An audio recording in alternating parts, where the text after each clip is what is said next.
ഞെട്ടിക്കുന്ന വെളിപ്പെടുത്തലാണ് ഛത്തീസ്ഗഡിൽ കന്യാസ്ത്രീമാരെ അറസ്റ്റ് ചെയ്ത് ജയിലിലടച്ച സംഭവത്തിൽ പുറത്തു വന്നിരിക്കുന്നത്. മലയാളി കന്യാസ്ത്രീമാരായ പ്രീതി മേരി, വന്ദന ഫ്രാൻസിസ് എന്നിവരെ ബോധപൂർവം കേസിൽ കുടുക്കിയതാണെന്ന് സാക്ഷികൾ വെളിപ്പെടുത്തിയിരിക്കുന്നു. കന്യാസ്ത്രീകൾക്കെതിരെ മൊഴി നൽകാൻ ബജ്രംഗ് ദൾ പ്രവർത്തകർ ഭീഷണിപ്പെടുത്തിയെന്നാണ് നാരായൺപൂർ സ്വദേശിയായ യുവതി വെളിപ്പെടുത്തിയത്. യുവതി ഉൾപ്പെടെയുള്ള 3 പെൺകുട്ടികളെ മതപരിവർത്തനത്തിന് പ്രേരിപ്പിച്ചെന്നാരോപിച്ചാണ് കന്യാസ്ത്രീകളെ ജയിലിൽ അടച്ചിരിക്കുന്നത്. യുവതിയുടെ വെളിപ്പെടുത്തലോടെ കരുതിക്കൂട്ടിയുള്ള അറസ്റ്റാണ് നടന്നതെന്ന് വ്യക്തമായി. മതേതര രാജ്യമായ ഇന്ത്യയിൽ ക്രൈസ്തവർ വിവേചനത്തിന് വിധേയരാക്കപ്പെടുന്നു എന്ന ക്രൈസ്തവ സഭാ അധ്യക്ഷന്മാരുടെ ആക്ഷേപം ശരിവെക്കുന്നതാണ് ഛത്തീസ്ഗഡിൽ സംഭവിച്ചത്. ബജ്രംഗ് ദൾ പ്രവർത്തകർ നടത്തിയ ഗൂഢാലോചനയാണ് പോലീസിന്റെ FIR എന്നാണ് ആരോപണം. കന്യാസ്ത്രീകൾക്കെതിരെ മൊഴി നൽകാൻ തന്നെ നിർബന്ധിപ്പിച്ചത് ബജ്രംഗ് ദൾ നേതാവാണെന്നും ജ്യോതി ശർമ്മ എന്ന നേതാവ് തന്നെ മർദ്ദിക്കുകയും ഭീഷണിപ്പെടുത്തുകയും ചെയ്തെന്നുമാണ് 21-കാരിയായ ആദിവാസി യുവതി കമലേശ്വരി പ്രധാന്റെ വെളിപ്പെടുത്തൽ. ബജ്രംഗ് ദൾ പ്രവർത്തകർ പറഞ്ഞത് പ്രകാരമാണ് കേസെടുക്കാൻ പോലീസ് തയ്യാറായതെന്നും ഇവർ പറയുന്നു. ഇതുവരെ സർക്കാർ സംരക്ഷണയിലായിരുന്ന പെൺകുട്ടിയെ ഇന്നലെയാണ് മാതാപിതാക്കൾക്കൊപ്പം അയച്ചത്. നിർബന്ധിത മതപരിവർത്തനം, മനുഷ്യക്കടത്ത് എന്നീ വകുപ്പുകൾ ചുമത്തിയാണ് കന്യാസ്ത്രീകളെ പോലീസ് അറസ്റ്റ് ചെയ്തിരിക്കുന്നത്. ആദ്യം ഇവർക്കെതിരെ മതപരിവർത്തനം മാത്രമാണ് ചുമത്തിയിരുന്നത്. എന്നാൽ പിന്നീട് മാതാപിതാക്കളുടെ സമ്മതം ഇല്ല എന്ന് വരുത്തി തീർത്ത് മനുഷ്യക്കടത്ത് കൂടി ചുമത്തിയതാണെന്നും പെൺകുട്ടി വ്യക്തമാക്കിയിട്ടുണ്ട്. പോലീസ് തന്റെ മൊഴി രേഖപ്പെടുത്താതെ ബജ്രംഗ് ദളിന്റെ മൊഴിയാണ് രേഖപ്പെടുത്തിയതെന്നും യുവതി ആരോപിക്കുന്നു. സംഘപരിവാർ സംഘടനയായ വിശ്വ ഹിന്ദു പരിഷത്തിന്റെ യുവജന വിഭാഗമാണ് ബജ്രംഗ് ദൾ.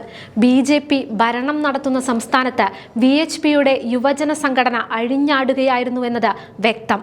ജാമ്യാപേക്ഷ തള്ളിയ കോടതിക്ക് മുന്നിൽ നടത്തിയ വിജയാഘോഷവും ജാമ്യം ലഭിച്ചാൽ വെച്ചേക്കില്ല എന്ന വിധത്തിലുള്ള ആക്രോശവും നൽകുന്ന സന്ദേശം വിദ്വേഷത്തിൻ്റെതാണ്.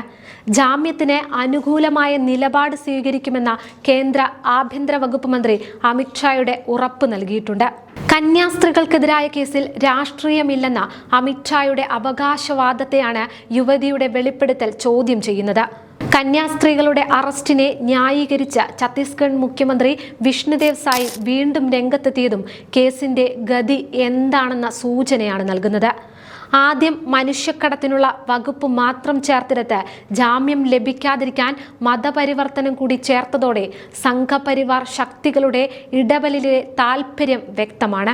മനുഷ്യക്കടത്തുമായി ബന്ധപ്പെട്ട് രാജ്യത്ത് രജിസ്റ്റർ ചെയ്യുന്ന എല്ലാ കേസുകളും NIA കോടതിക്ക് കൈമാറേണ്ടതില്ലെന്ന കേന്ദ്ര സർക്കാർ നിർദ്ദേശം പോലും മറികടന്നാണ് കന്യാസ്ത്രീകളുടെ കേസ് NIAക്ക് വിടാൻ തീരുമാനിച്ചത്. ഛത്തീസ്ഗഡ് സർക്കാരിന് ഈ കേസിലുള്ള അമിത താൽപര്യവും ഇതിലൂടെ വ്യക്തമാണ്. അതേസമയം കന്യാസ്ത്രീകളുടെ അറസ്റ്റ് കേരള സമൂഹത്തിൽ ഉണ്ടാക്കിയ സ്വാധീനത്തിൽ ഞെട്ടിയിരിക്കുകയാണ് കേരളത്തിലെ BJP. ക്രൈസ്തവ സമൂഹത്തെ ഉൾപ്പെടെ കൂടെ നിർത്തി കേരളത്തിൽ നിലനിൽപ്പുണ്ടാക്കുമെന്ന അവരുടെ രാഷ്ട്രീയ മോഹത്തിനാണ് ഇവിടെ തിരിച്ചടി കിട്ടിയിരിക്കുന്നത്. കന്യാസ്ത്രീമാർക്ക് ജാമ്യം ലഭിച്ചാലും ഈ ഇരട്ടത്താപ്പിന്റെ ആഘാതത്തിൽ നിന്നും കരകയറാൻ BJPക്ക് കഴിയില്ല. 8 ദിവസമാണ് കന്യാസ്ത്രീമാർ ജയിലിൽ കഴിയേണ്ടി വന്നത്. BJP നേതാക്കൾ ആത്മാർത്ഥമായ ഇടപെടൽ നടത്തിയിരുന്നുവെങ്കിൽ കന്യാസ്ത്രീമാർ 2ാം ദിവസം ജയിൽ മോചിതരാകുമായിരുന്നു. ഇരയ്ക്കും വേട്ടക്കാർക്കുമൊപ്പം നിൽക്കേണ്ടി വന്നതിന്റെ ഗതികേട് BJP കേരള നേതാക്കൾ തിരിച്ചറിഞ്ഞു കഴിഞ്ഞു. എത്ര സഭാ ആസ്ഥാനങ്ങൾ കയറിയിറങ്ങിയാലും ഛത്തീസ്ഗഡിലെ സംഘപരിവാർ സംഘടനകൾ നൽകിയ ഷോക്ക് അവശേഷിക്കുമെന്ന് ഉറപ്പാണ്.